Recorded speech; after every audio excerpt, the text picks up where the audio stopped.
Good evening. We are here in Tampa Bay, Florida, where the Republican National Convention is awaiting a high-stakes speech from Mitt Romney's running mate tonight, Paul Ryan. But first, we want to take you right away to the Gulf Coast. At this moment, Isaac unleashing a deluge of water, a torrent of water on Louisiana. And this is the 7th anniversary of Hurricane Katrina. Once again, we are seeing in some neighborhoods families being rescued from their homes, from their roofs.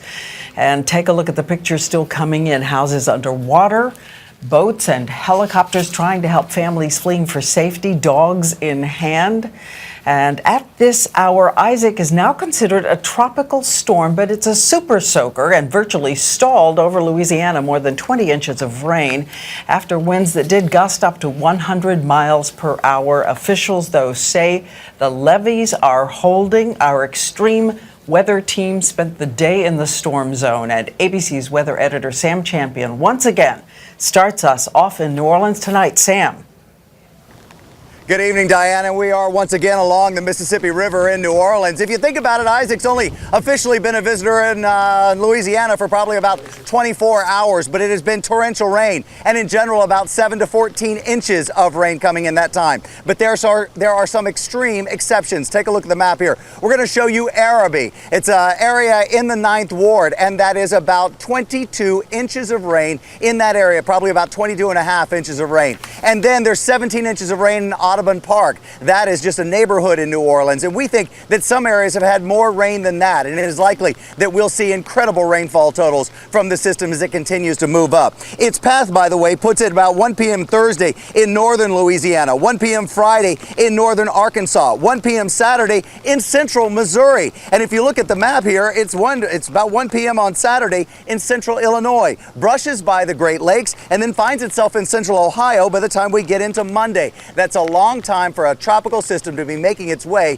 through America's heartland, and in each place it will dump rain, Diane.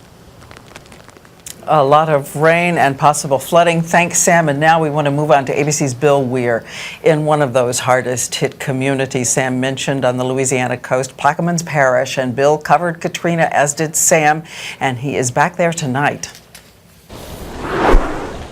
On the 7th anniversary of Katrina, it was another day of rooftop rescues.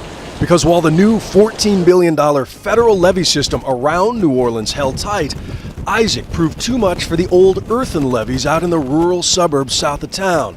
And dozens of families who ignored evacuation orders woke up with the realization that their homes were drowning fast. We had to break through the ceiling and come through the attic. And they took us out of the attic into the boat. It's very bad down there, very bad. I lived in Breakaway for 53 years, and this is my first time seeing something like this. This ain't never, ever happened to us. Now, this is a shame. Some were rescued by game wardens, others relying on the kindness of strangers like Jesse Schaefer III and IV.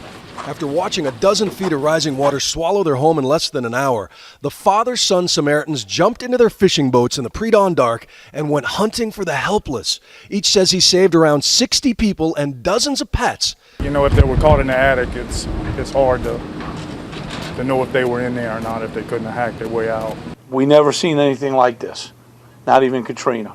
Billy Nungusser, the colorful parish president who came to fame during the BP spill, was back in front of cameras, imploring his neighbors in still dry homes to get out before another breach. We've got about 6 hours. That's enough time to get everybody out. We need you to move quickly. But responders had to spend tense hours waiting for winds to calm before they could evacuate this nursing home, while other authorities fanned out in an urgent effort to convince others to flee, like the family of Anita Galmiche celebrating her birthday by running for high ground. My mom actually names me after Hurricane Anita, which passed August 29th, 1977, the day I was born.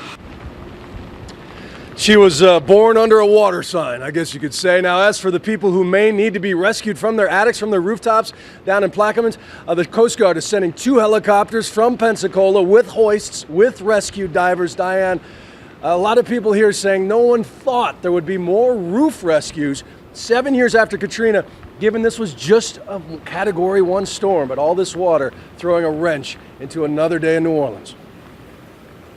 It is haunting to see again. Thanks so much, Bill. And now we want to move on down the coast. Our experienced storm chaser, ABC's meteorologist Ginger Z, in Long Beach, Mississippi, where tonight they are not just battling floods and high winds, but reports of tornadoes touching down. Ginger?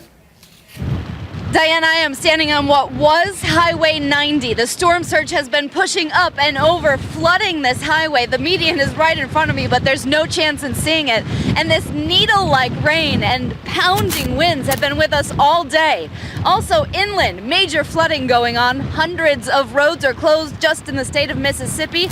People underwater their homes, some schools reporting flooding. And finally, as if that wasn't enough, a third threat. We've had tornado warnings, a swarm of them around us all day. Diane? All right, Ginger, thanks to you. And Ginger, you should know, and Bill and Sam and the full ABC News team will be out in the storm throughout the night. You can follow along with their updates. They will be frequent on our website, abcnews.com.